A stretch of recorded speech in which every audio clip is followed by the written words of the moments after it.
Well, yeah. And if you think about how step by step it became more and more serious.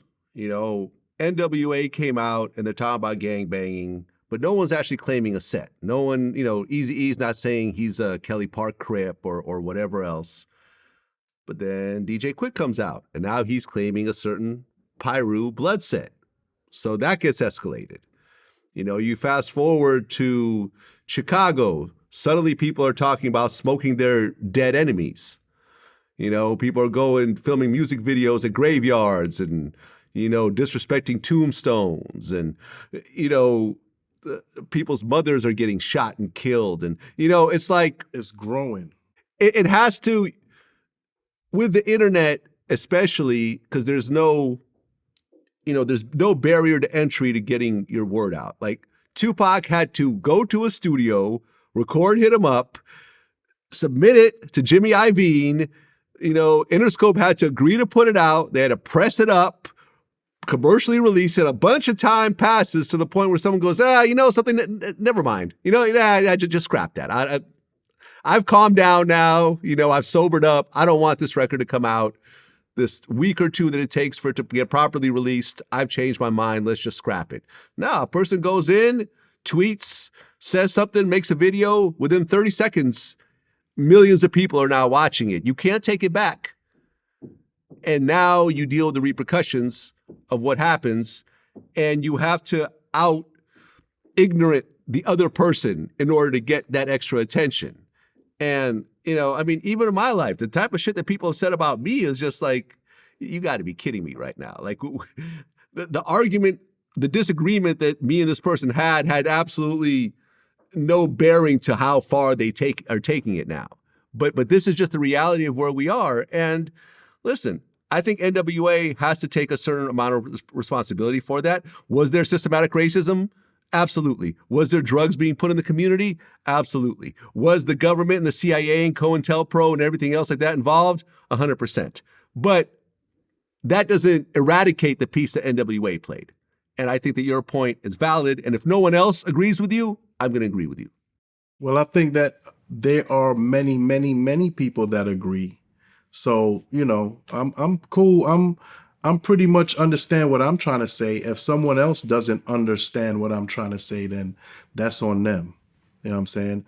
I'm not blaming them as being the catalyst for everything going on. What I'm saying is when that was approved, when they were approved and given the thumbs up to go, and then it gave everyone else the thumbs up to go.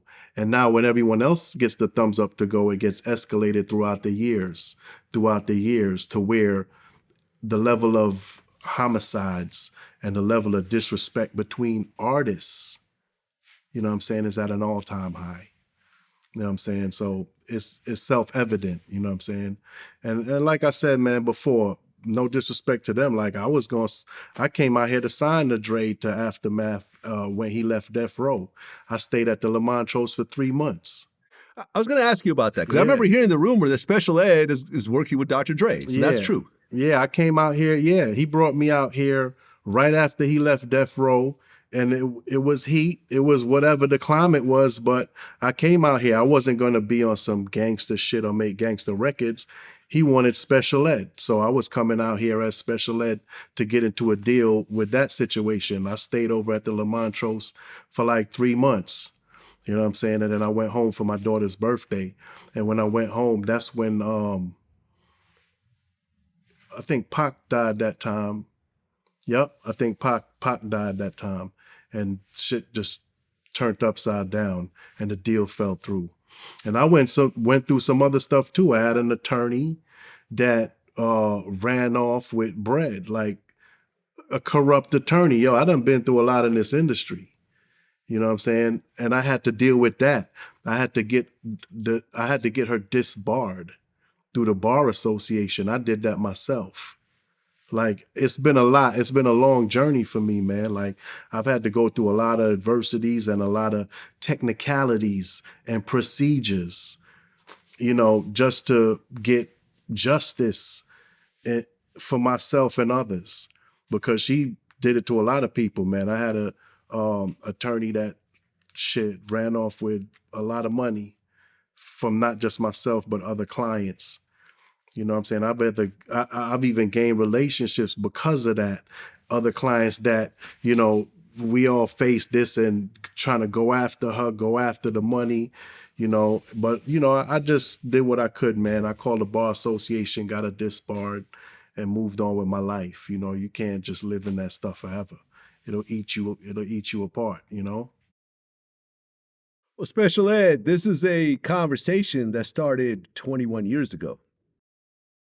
And at the time, I didn't even have any big mixtapes out, much less there was no Vlad TV. There was, you know, I was relatively unknown. And like you said in the beginning, you invited me into your home in Brooklyn, and we sat there and we chopped it up, and you were very respectful, and I was a big fan. And having that conversation with someone in such a personal manner always stuck in me and, you know, gave me a passion for these types of hip hop stories. And the fact that I actually have a platform now where this is not a wasted interview like last time, that a lot of people are going to get to see it. I truly appreciate you coming in. I've been a fan since I got it made. Once again, one of the greatest hip hop beats of all time. A timeless song, other timeless pieces of music that you've had, the impact, you know, down to Jay-Z actually quoting you on the Bitch Don't Kill My Vibe remix.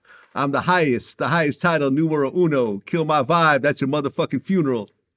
You know, that's Jay-Z quoting you and flipping it a little bit. Yeah, he shouted me out on the New York too. Shout out to Special Ed. Right. Exactly. Yeah, man, shout outs to Jay-Z, man. I'm gonna shout him right back out. Holla at your boy.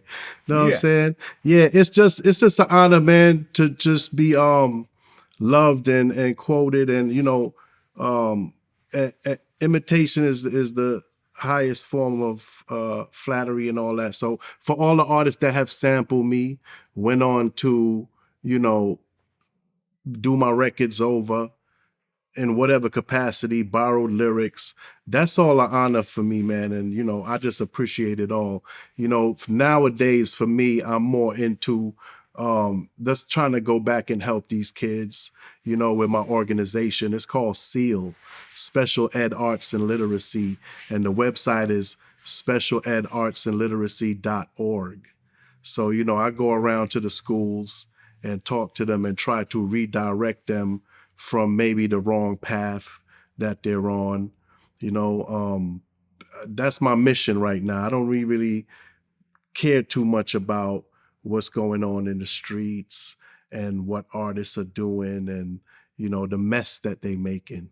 I'm trying to clean up the mess. So any of y'all successful artists out there that want to donate or do something for your communities, y'all holla at me. Y'all donate to SEAL. And I'm the one out there going to the schools in New York, you know what I'm saying, in Baltimore, in Chicago, in wherever. I go everywhere. And that's my life's mission now. I've been doing music for over 35 years. At this point, I want to stop these young kids from going out there and crashing. You feel me?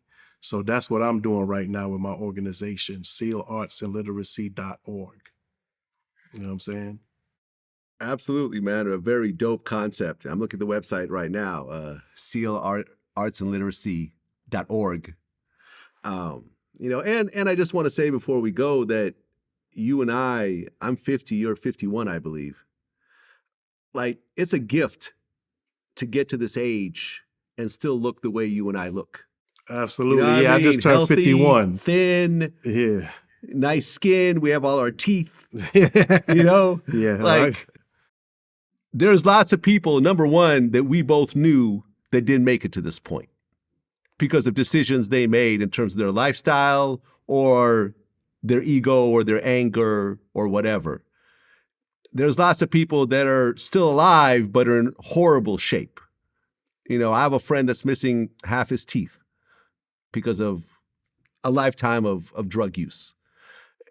You know, this life is a long journey, and I've always planned 10 years ahead with everything I did.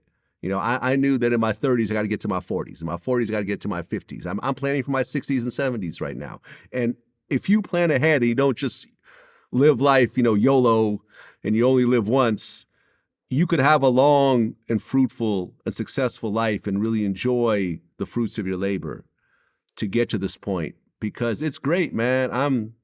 I love being this age. And a lot of the young kids would be like, oh, man, you an old head. No, man, like, y'all haven't experienced the shit that I have and what Ed has. And that's because we took our lives seriously. And Absolutely. Here we are in our 50s, successful, healthy, we have families, and it's something that wasn't done by accident. We all planned to get here. Absolutely. And I'm glad to see you looking the way you look right now. I appreciate that, man. That just came from me gaining knowledge of self, man. And at one point, even as a youth, I started to eat properly and eat healthy. And I grew up in a family where we actually cooked healthy foods. Well, so to speak, I became more healthy from that. So from all the grease and the red meat and this and that, you know, I stopped eating pork when I was a child. You know, I stopped eating beef. I'm very particular about what I consume, you know, the fried foods, etc. And then drinking. I don't drink nonsense, no bunch of soda. I don't drink alcohol at all. You know what I'm saying? I try to keep it as healthy and natural as possible.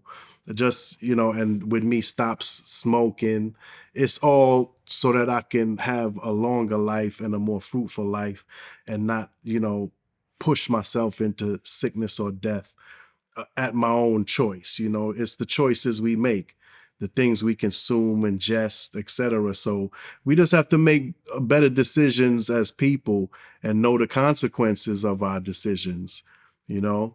And that's it, man. That's why I kind of don't mind missing out on some of the stuff that's happening and going on, because I've been running up and down and traveling for 35 years. Like, it doesn't really excite me the way it may other people. You know, people want to jump into the game and, you know, that's their goal. Man, I've been flying since you could smoke on a plane. Like, I've smoked a Newport on a plane before.